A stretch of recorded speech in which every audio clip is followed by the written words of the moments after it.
daholo ireo zany hoe 25 androany 23e jour koa androany afaka herinandro sisa dia mody kely sisa herinandro sisa dia verina indray sinon aty amin'ny Pietra zegny sakafo dia tsara be le vue aty dia tsara be koa le sakafo aty koa naka video le sakafo tsara be le sakafo.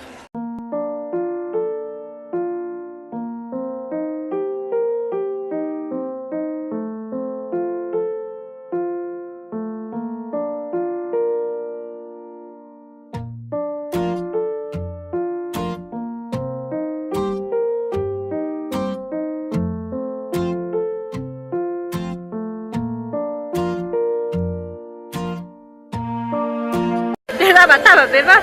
avy nandeha aleaviny sakafo tery ambony tery zay dia ohatrany misy fety eto ambany eto amin'ny lapan'ny tanàna eto tsy fantatra hoe inona dia niditra ato zay mba hijery fety dia zay ngamba be olona ihany aloha eto nefa ny andro mafay be mihitsiny amin'ny roa sasany ataony zao amin'ilay andro mamay be mihitsiny iny feno olona be.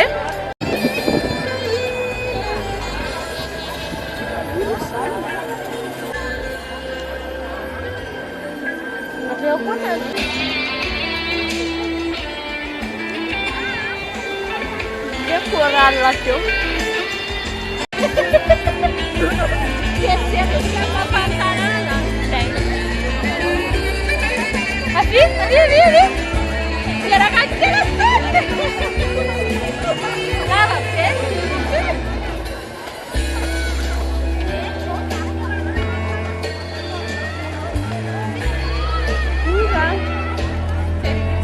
Leva